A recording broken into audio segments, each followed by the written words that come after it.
life. I shouldn't have been living there, really. I made really good money at the time, and I was only there because addiction had stripped me of stability, dignity, and my finances all went to drug addiction and to sinful things, gambling, so on and so forth. I was digging a really big hole for myself. So there was a woman in the other room, and she was dying. Cancer had slowly taken hold of her at first, so slow that I really didn't see the changes. Maybe I didn't want to. But somewhere along the way, things had accelerated. The joyful, energetic woman that I'd always known was now emaciated, her body slowly failing. She looked like a skeleton in a hospital bed where her king-size mattress once stood. Her bedroom was once filled with pictures, perfume bottles, and signs of the life that she built over the years, and it now looked more like a hospice unit. Pill bottles were arranged on trays. There was a clipboard for the nurses, medical gloves, and just silence compared to just weeks prior. I entered the room, and she was barely conscious that night, lying still, her eyes half open, her breathing really shallow. I was administering her morphine, which was something I had done before and something I should have done with honor and with integrity. But I didn't walk into that room with a pure heart intent only on giving this woman her medicine. I told myself a story that the doctors over-medicated her. She had so many pills that she'd never notice if several went missing, and that she could easily get more. And then it would be harmless, really, if I stole some of these pills to sell or to trade them for the drugs that I needed to maintain my own drug addiction and to keep from being sick with withdrawals. So after I gave her her dose, I leaned over, I kissed her on her forehead, and I told her that I loved her, and that was true. But I was also distracting her.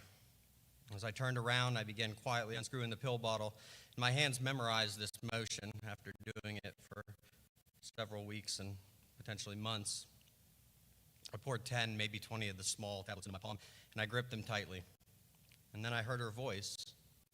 It was so soft, but it was unmistakably clear. "Johnny," she said.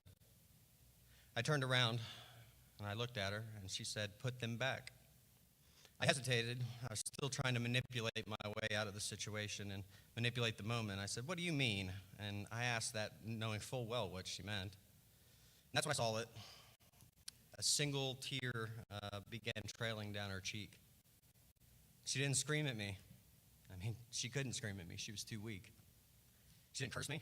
She didn't even beg me. She just wept for me in that moment. And I wasn't afraid of her. I could have left with the pills. I could have just not listened. But that tear broke me, and it cut through the fog of my addiction, if only for a second. Because in that moment, I knew that she knew. She knew what I was. She knew that I was lost, and she knew that she wouldn't be here to see me come back. So I put the pills back in the bottle. And this is one of the lowest moments in my life. It's a moment that's followed me like a shadow, through jail, through recovery, through blessing after blessing. And even though God has healed so much in my life since then, the memory of that tear still finds me today. Obviously. But so does grace. And this is the only beginning of that story. That part's hard for me to get through, guys. My name is John Messenger, and I am a grateful believer in Jesus Christ. I celebrate recovery from long-term drug addiction. I still continue to work on all kinds of stuff that I've found out's wrong with me ever since coming to this ministry. Hey, guys. Lou said that I call myself John 2.0. I want to just put a disclaimer in there. Lou said that I call myself John 2.0. I want to just put a disclaimer in there. I don't do that. Like, I'm not egotistical to the point where I would need like my own nickname or stage name. It just kind of stuck. And like, I have people randomly come up to me in the ministry or other people, and they're like, "You're John 2.0." And I'm like, "That's crazy." But the other nickname that almost stuck, and I'm really glad it didn't, was I had somebody at the mission who started calling me Little John. And like, people did that for a while. I was like, there's no way I'm going to walk around known as Little John forever. All right, so I was born in California in 1988. My early memories really began, though, when I was like 4 or 5. I was the youngest of 5 kids, and 3 of them were already out of the house, so it was mostly just me and my sister growing up. She's 10 years older than me, and she played a big role in my life, almost like a second mom. My parents loved each other. My dad, also named John Messenger, worked long hours as a groundskeeper for the university, And my mom was really creative and hardworking. She sewed wedding dresses by hand, put thousands of sequins on dresses until her hands became super arthritic. She painted, won awards from Bob Ross, met him several times, and helped keep the family afloat. And like at this time, life felt normal. I'd go to school and I'd feel like I had the same family or at least the same quality of life that all the other kids had. It was a stable situation. And everything, as it does sometimes, suddenly changed. So when I was 8 years old, my dad suddenly died of a massive heart attack at just 45 years old. And I remember that morning coming downstairs and seeing my mom trying to revive him, standing over his body, screaming and crying. They told me that he went to the hospital and that he'd be okay. And I believed that so much that I made him a get well soon card, and he never came home. So losing him wrecked the family. My mom spiraled into grief and heavy drinking. She had always been a drinker. She seemed like she could somewhat control that. To do her work in her shop that was down in our basement and to be able to have drinks and get things done. But this just kind of snowballed into something bigger for her. Our finances really took a hit, and the dynamics of the house changed drastically. Our lives changed, really. So after some time, my mom began dating again. She felt lost. She dated a few different men that I remember meeting, and some of them were really nice, kind guys, and others were really abusive, both physically and mentally. My older brothers, the two that I'm speaking about, were both struggling with addiction themselves, and they started showing up more often because they knew my mom had this new open weakness. She was grieving, and my dad wasn't there to try to keep them from taking advantage of the situation or manipulating us. So they'd show up to borrow money, and she was on a fixed budget, or they'd steal it, forging her checks and causing more chaos. Our home was no longer a place of peace. And by the time I was 13, we'd moved a few times, and we finally landed ourselves in a mobile home park. And I started running with the wrong crowd, started smoking, drinking, and that quickly escalated to pain pills and other risky behavior. I was just a kid, but I was already on a dangerous path. My mom eventually met a man named John, also my father's name, which would become my stepfather. They never married, but John was always there for us, no matter how much my mom drank and how much she gave him hell and asked him to do work around the house, then kicked him out. Like, it was a really interesting relationship, but he always came back. She and John both drank heavily together, and they partied often, and I was frequently unsupervised, which allowed me to get away with a lot. I sank deeper into darkness without even knowing it, because it was fun at this time, right? We don't really foresee the consequences of some of these things. So at 17, my mom began confronting me from time to time. She knew I was smoking a lot of pot, skateboarding, skipping school, and she said that I was going to end up like my older brothers if I continued on the path that I was on. And that hurt, but it was the truth, and I didn't really want to admit it, but I also knew I didn't want the life that I saw my brothers leading. I didn't want to become like the same brothers that I watched causing chaos when I was a child, wondering why there was so much chaos. So I joined the Army. I came to make this decision when another friend of mine told me that he had enlisted, and he wanted to get away and try to find a better life for himself, and I wanted that too, to some extent. So in 2007, I shipped out to Fort Knox, Kentucky for basic training, and then to Maryland for advanced training. This was crazy because it was the first time in my life I was really in shape, sober for a long period of time, and the first time in a while that I was feeling focused. But once training was over, I was stationed at Fort Stewart, Georgia, active duty, and that structure slowly started fading. And I'd party hard with fellow soldiers, a lot of them who were older than I was. If they were single soldiers that lived in the barracks, the camaraderie and the thing to do is just get super drunk and so you can outdrink each other and who can arm wrestle better and so on and so forth, just all the nonsense that comes with being a soldier.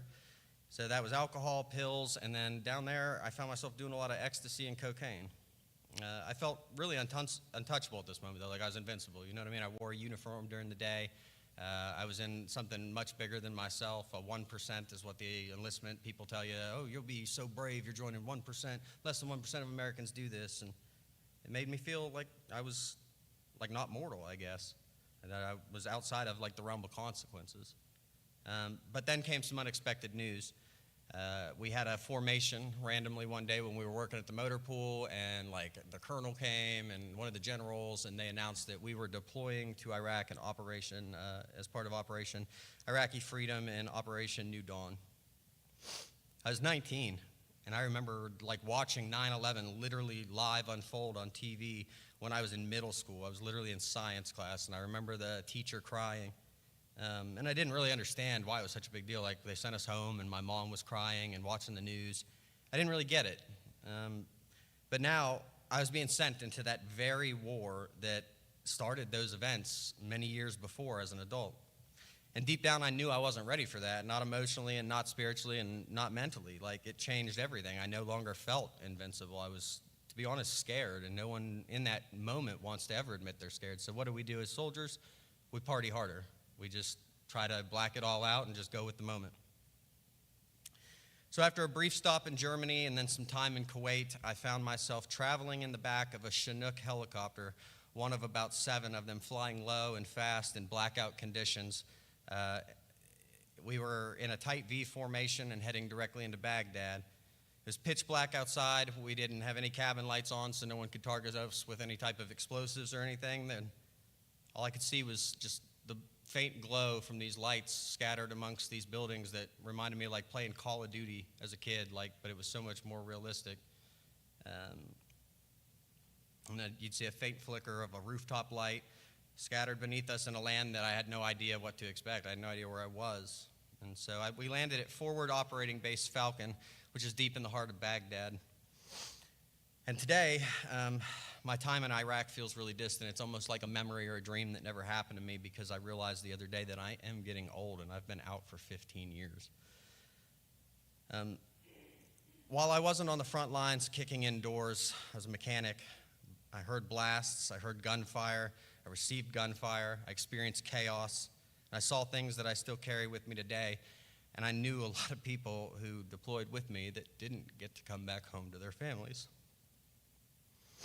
And war doesn't just take lives, it also changes the ones who live through it. Before I deployed, I had failed a drug test for cocaine while we were partying. And I earned a field grade Article 15. It's basically like a military punishment, like kind of go into like magistrate court and getting in trouble. And this was the result of my risky behavior and my partying, because I didn't have really good coping mechanisms and I didn't know anything different than just partying. And because of that, I was told that I would not be able to re-enlist. And several of my peers were re-enlisting, getting huge bonuses, getting promised to go to places like Hawaii and have these awesome jobs. And I was reflecting on that the other day too. I'm 36 years old now. When I joined, if I would have been in 2 more years, I'd be able to retire. So that decision cost me a lot. But I do know God has plans and all that, and I don't think that maybe that was what he had in the cards for me. So it's strange to think about how that one decision, like a single moment of weakness, changed the whole trajectory of my life, but I've learned regret is also a prison of its own, and we can't live in it. So as my deployment and my military contract came to a close, I told myself that I'd come home as a hero. People would respect me. I'd rest, I'd party, I'd reconnect with my old life, and that's exactly what I did. The problem with that is the people that I reconnected with were still doing the same things they were doing when I left. So back in West Virginia, I found my old friends. I dove headfirst into the same scene that I'd hoped I'd grow out of, partying, using drugs, chasing a high. And I told myself that I was just decompressing from this whole war that I'd been through and from the Army, and that I earned the right to celebrate. I met a girl. It was actually a girl I already knew from high school, but I ran into her and we got serious pretty fast in a relationship. She had a young daughter who I came to love as if she were my own, and gave me great joy to be in her life. And in the beginning, these things were really good. We were a family in some small way, but we both used drugs. And it didn't take long before using turned into full-blown addiction and abuse. Eventually, after doing pain pills for several years, we relied on Subutex to feel normal and to function. And at this time in West Virginia, clinics were not as easily accessible. A lot of people went out of state. So I was buying those off the street illegally, and often for high prices, and just at the mercy of those people who had the drugs or the pills. Let's see. So without those Subutex or other drugs, we were sick. Not only physically, but mentally and spiritually. Addiction is a 3-part addiction. It's a physical sickness, a mental sickness, and a spiritual sickness. And I can't help but think about how that little girl watched us go through the same chaos that I once lived in as a kid. Confused, emotional roller coasters, good days followed by complete darkness. One day we'd take her out to play at the playground, and the next day we'd lay in bed all day hurting and hardly be able to get up to make her food. And she didn't understand that. And I didn't understand a lot of the things I saw when I was a kid. I burned a lot of bridges, I lost a lot of jobs, and I got evicted more than once. Eventually, we moved in with someone who never stopped loving me, my mom. Her home became our last refuge. We didn't have any other options. And at first, things seemed manageable. I had a job, and even though we were still using, life looked a little more stable from the outside. You see, my mom had been having health issues, and there was talk of cancer, but the doctors couldn't find anything definitive yet. She still drank heavily, daily beer and chain-smoked cigarettes, and I think deep down she knew that we were using the whole time. Actually, I know she did. She's just loved me so much she didn't want to pull attention to it. But she didn't really know how bad it was. And when I wrote that statement, when I put the testimony together, I think I believed that, but I think she did. I mean, moms know everything. When the diagnosis finally came, it was cancer. It was real, and it was aggressive, and it was already spreading. And she refused treatment because she had watched her own mother go through chemo only to lose the battle and suffer for quite some time. And we couldn't talk her into getting treatment. She didn't want to spend her last days sick from the supposed cure. At this time, I couldn't really process what this all meant. I was too distracted, too sick, too focused on the next high or going to work and then finding the drugs that I needed to not be sick so we could maintain some type of normal life. And for about a year, she was pretty much her normal self, my mother. We had what I now recognize as a final, beautiful summer. The sun was warm, the days were good. I still can picture the sunlight coming through the windows at her house, and she liked to play on the computer, play bingo games, and watch paranormal explorer shows and space aliens and all kinds of sci-fi stuff. And I could just see her there in the sunlight. The days were good. My mom and girlfriend were bonding, which was nice because when I was out of the home working, I felt pretty comfortable knowing that she was there for her. And my sister took her on trips to see the coast and to visit lighthouses that she'd always dreamed of seeing, ones that she would paint in her paintings. She begged me to start spending more time with our mom, but I didn't. I worked, I stayed in my room, and I numbed myself with drugs. And I convinced myself that my mom and I had more time, that this wasn't going to be an abrupt end. But things shifted fast, and she started getting weaker. And first it was small things, her balance, maybe not able to open a jar. And then a walker came, and then hospice showed up, and then they brought a hospital bed in. And still, I couldn't face the truth. I shut myself down emotionally, and I chose drugs over presence. And then came that night. The hospital bed, dim light, her sleeping in the same room she'd filled with beauty all my life, now taken over by pill bottles and medical equipment. I was giving her a medication, morphine, to ease her pain, but in my addiction, I saw an opportunity to steal, to selfishly try to take during her darkest hour when she just wanted me to be there. She looked at me, absolutely broken, knowing what I did. Told me to put him back, and I did, because when I looked at her, I saw that tear roll down her cheek, and I saw what I'd become. And I saw the fear in her eyes, not of death, but that I wouldn't be okay. She wouldn't be there to help make sure I was okay. So fast forward from that moment, a few short weeks later, I kissed her goodbye one morning. She told me that she loved me and to have a good day at work. And I came home later that day where she laid in bed, incoherent, crying out in pain. Couldn't understand what she was saying. She was just hurting so bad. Her body was bloated from the cancer. Her skin was hot to the touch, and her beautiful and familiar voice was gone forever. She died hours later on Halloween of 2017. Excuse me. She left this world not knowing if I would ever be okay, not knowing if I could survive the addiction or take me out, not knowing if I'd become like my brothers or become a man that she could be proud of.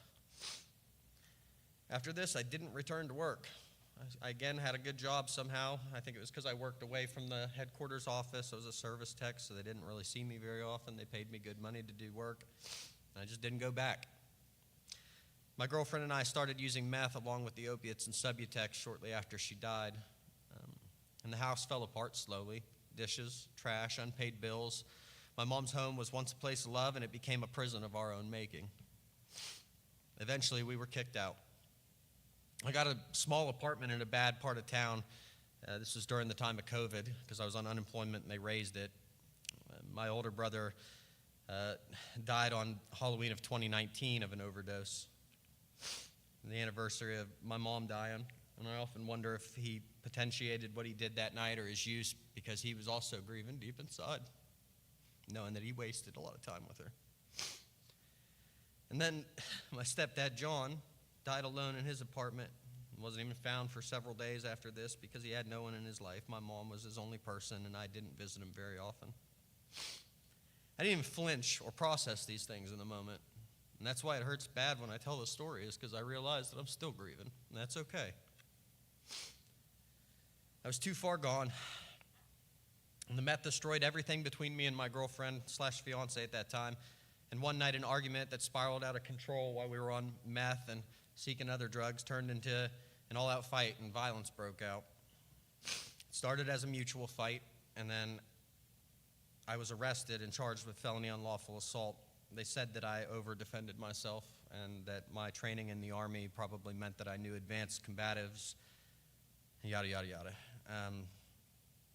The courts were shut down and they were really slow because of COVID. And I got out on bond, but I didn't stay clean. And when my court date came, I was so strung out, I was like maybe 110 pounds at best, and completely broken. And I made the choice not to show up at court. I knew if I went in there that it'd probably go bad, and so I decided in my addict brain not to show up, which ends even worse. So for months I was homeless. I was sleeping on couches, doing whatever I had to do to get high. Eventually I was arrested again, and I was sentenced to 1 to 5 years in prison. They were originally going to give me 3 years probation on a plea, but since I didn't show up, they sentenced me to prison. And I spent most of that time in North Central Regional Jail. I got into a lot of fights there, most of which I was always on the losing side of. I was hearing voices and hallucinations, which were remnants of the prolonged use of methamphetamine, and I think all of the guilt, shame, and fear and feelings I had inside. And the voices were always of someone that I knew or loved, whether it be my older brother, whether it be my mom, friends that I went to school with, and they'd always tell me that I was worthless, that I was a meth head, that I was a drug addict, that I was going to die alone, that I'd never get out of this, and that I should just end it all. And I almost believed them. I felt shame and guilt for hurting a person who I supposedly was in love with. I felt shame and guilt about my mom. I legitimately hated myself. And I started reading and sleeping with a Bible that I happened to get. It was a Gideon's New Testament Bible, and I didn't really understand much of it, but I know that it gave me something that I didn't have, both something to do, and it just had words in it that just made me feel different. Like I'd read it, I'd sleep next to it, and it gave me some small peace to even wake up and just know it was there, and that I could turn to a random page and explore something new. So I really didn't know how to pray at this point, but I started writing down prayers for 2 reasons. One, because it kept me busy, and because I had this tremendous hope that God would answer them. And somehow I was able to muster up the courage to begin inviting other people that I was in jail with to my cell to have Bible study with me. And there were many people on my pod who identified as Odinists, or people who affiliated with different gangs, or perhaps people who just flat out didn't believe and would use another man's faith as a focus of their hate or something to make fun of.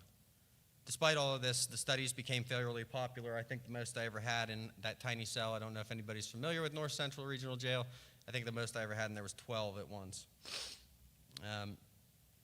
And these prayers that I started writing, since I really didn't know how to pray, I wrote these ones and I'd read them, and it just seemed like a lot of people were getting hope out of coming to the cell. I mean, that place is devoid of hope. There's really not much to hope for. You look out that little window, and all you see is the sunshine. That gives you a little bit of hope, but everything else is miserable.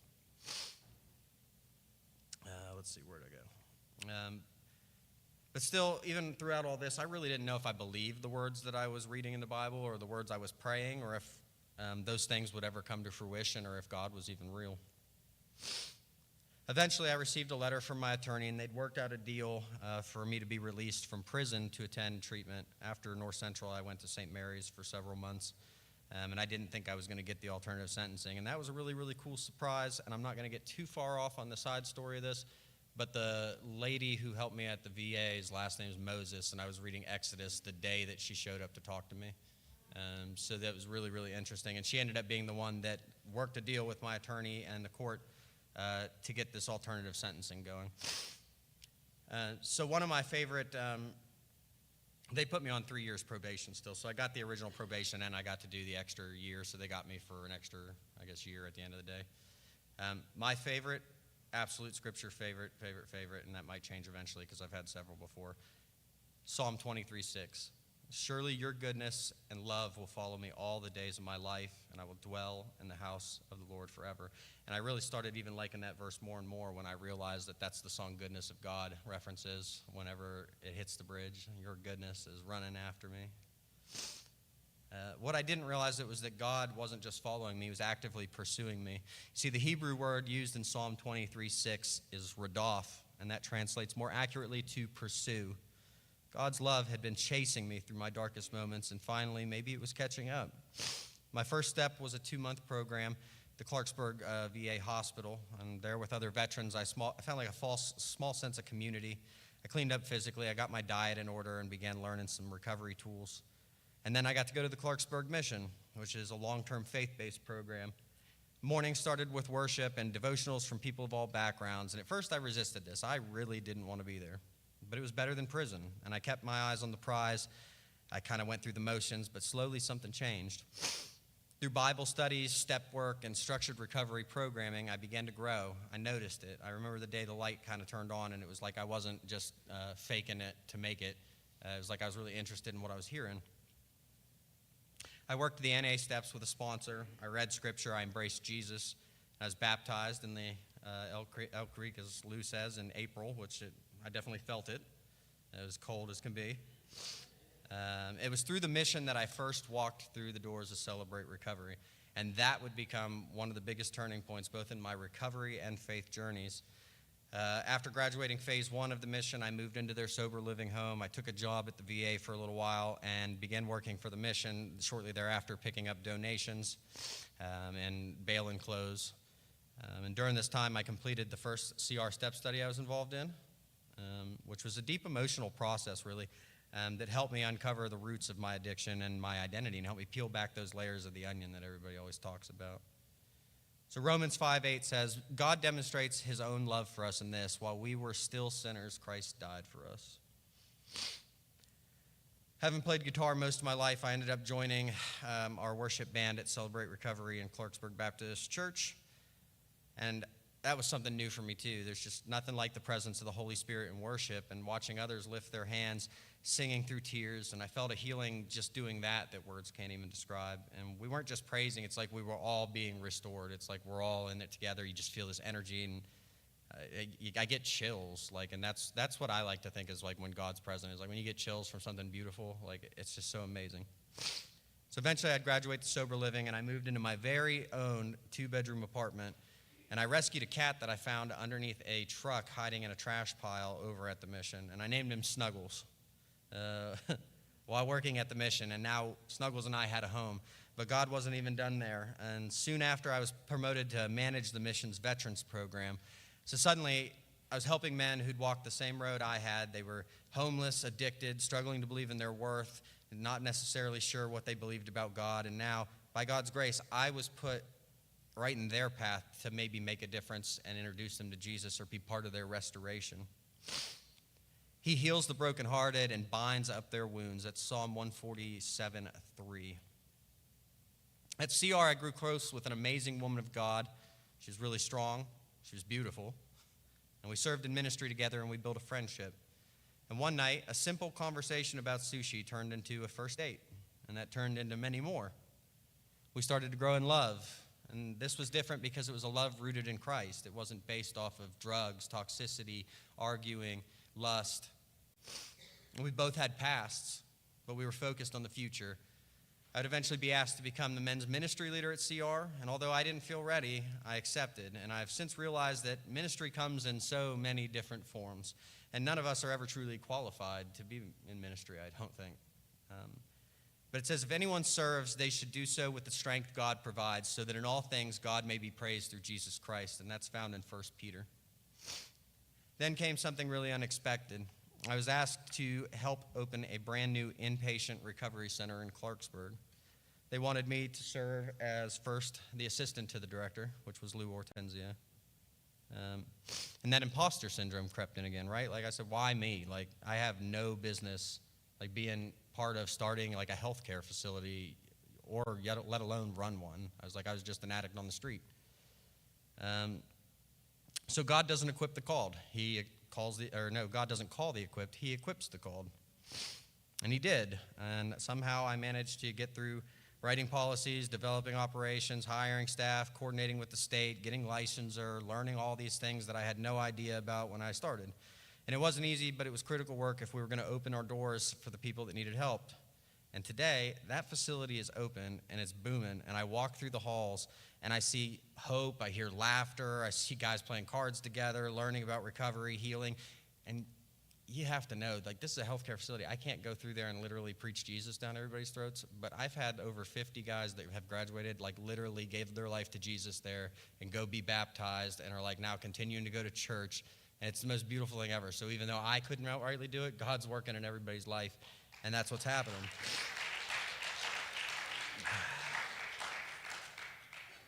So whatever you do, work at it with all your heart as working for the Lord. That's Colossians chapter 3, verse 23.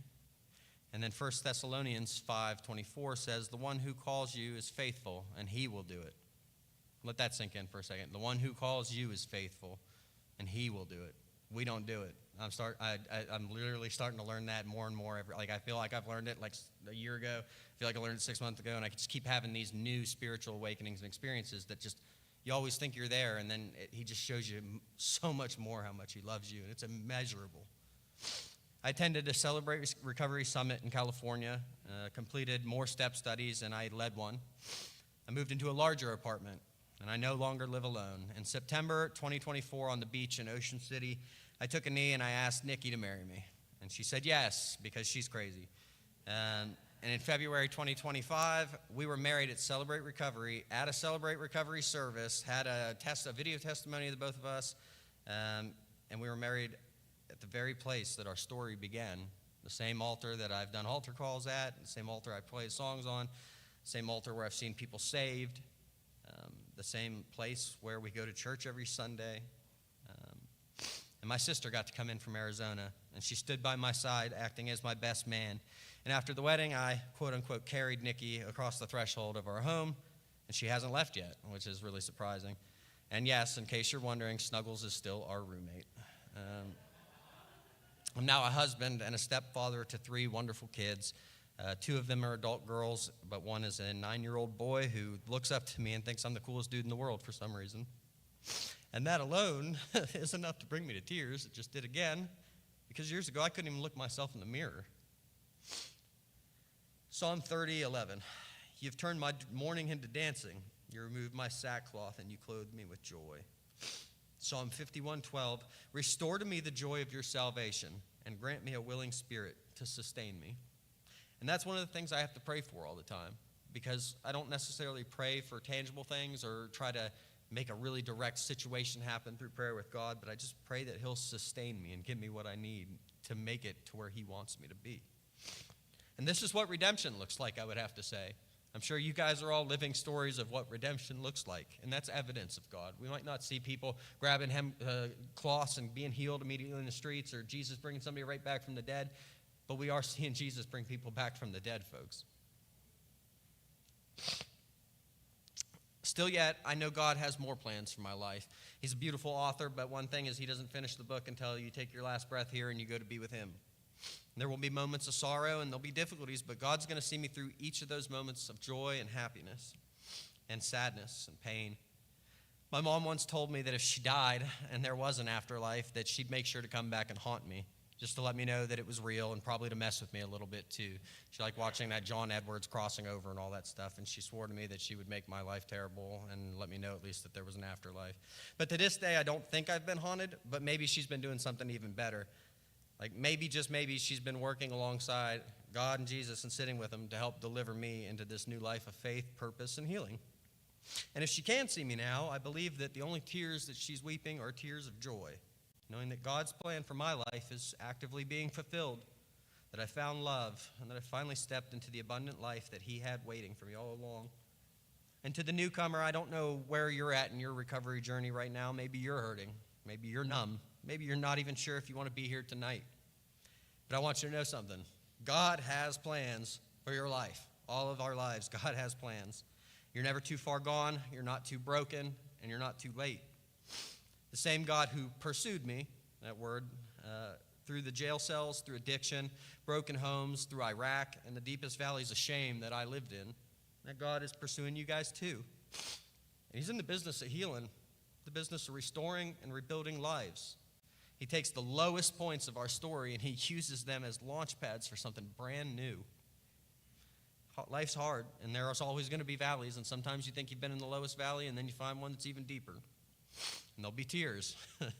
But God doesn't leave us there. He lifts us up, he dusts us off, and he places our feet on solid ground. And before you know it, you'll be standing on top of a mountain you once thought was impossible to climb.